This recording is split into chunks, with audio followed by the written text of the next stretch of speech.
Okay, so what I was doing is I've got my master composition, and I was going to add my shot 1 composition to the master composition. So all I have to do is click this and drag it down here.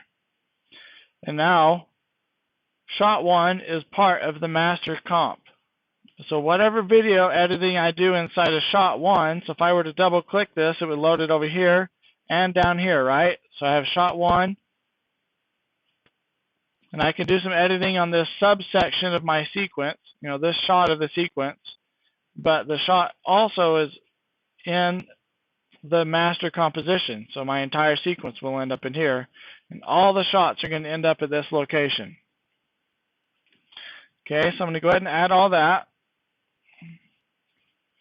to my master.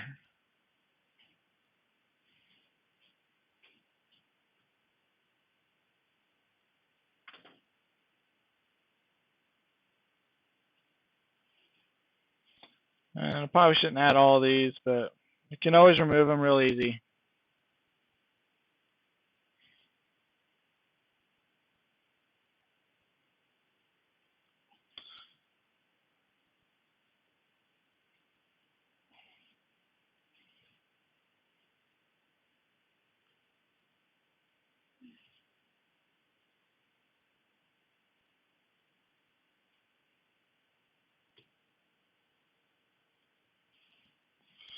Okay,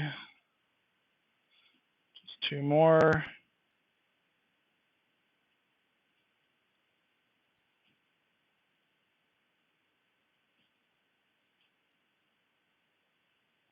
Okay, so now all of my shots are inside my master comp.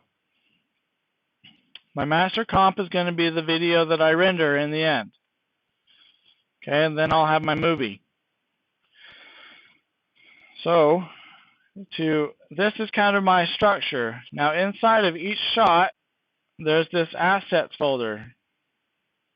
You can open that up and there's nothing in it right now. But I need to add stuff to that. I could add even more folders to this if I wanted to be more organized. I'm not going to do that.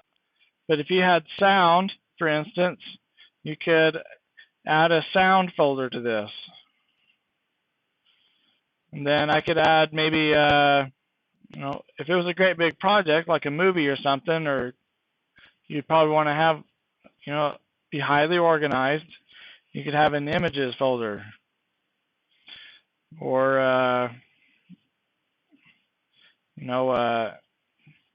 animation folder. So anything that you want could be in there. So maybe I'll leave these just for fun for now. So a movie folder, or a video folder is probably what I should call it.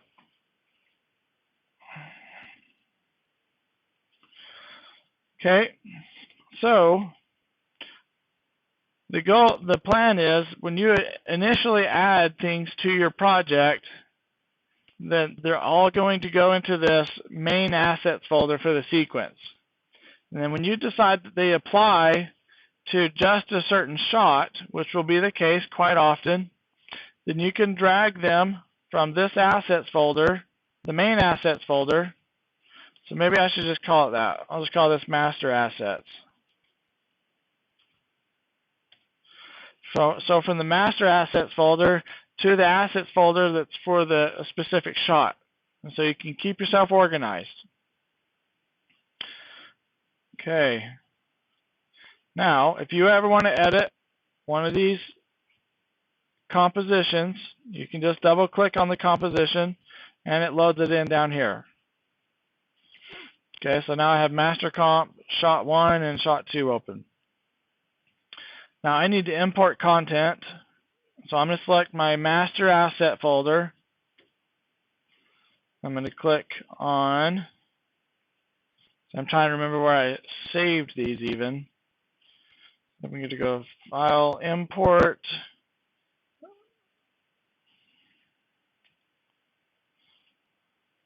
Multiple Files. I'm going to navigate to where I have them saved.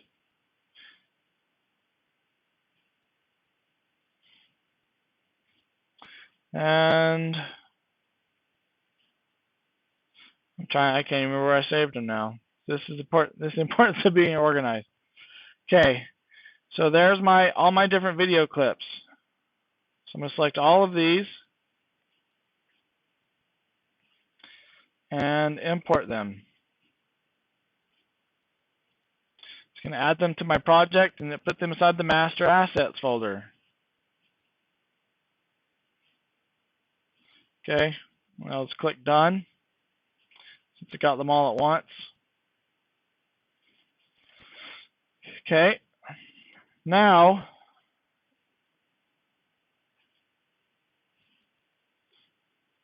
I have all these videos that are in the master asset folder. I need to divide these up according to the shot that they belong to.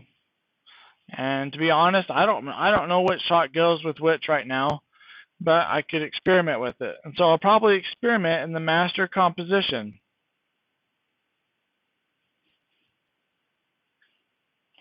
Resize this window. And if I'm going to experiment in here, I probably don't need all these shots in here for now. But that's how it will end up. So I'm just going to delete all those layers. So those of you who are familiar with Photoshop, this is pretty much your layers section down here inside your comp windows.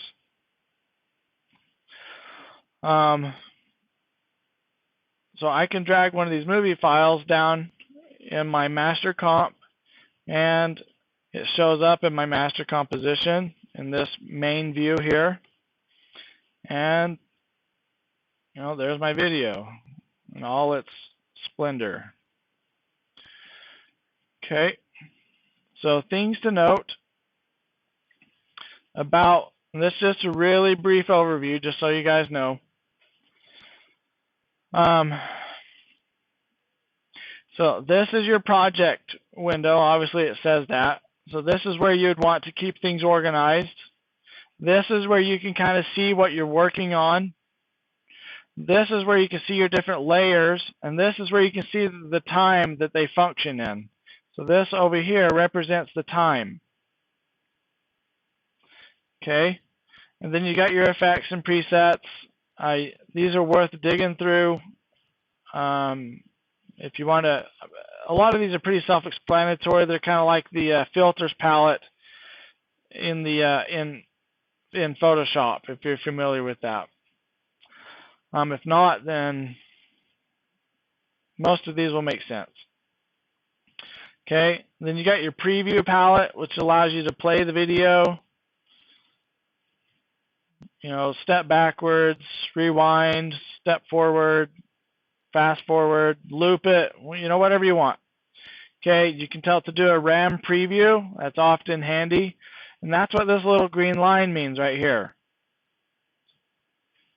So what that means is it's going to do a temporary render of your project so that it can play back at full speed unless it fills up your RAM.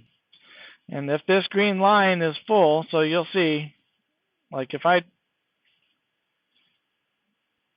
already done a RAM preview and I haven't made any changes yet. But let's say I'll do a change real quick. I'll add a solid layer in. Let's call it dark. It's called dark gray, but I'll make it red just for kicks. Okay.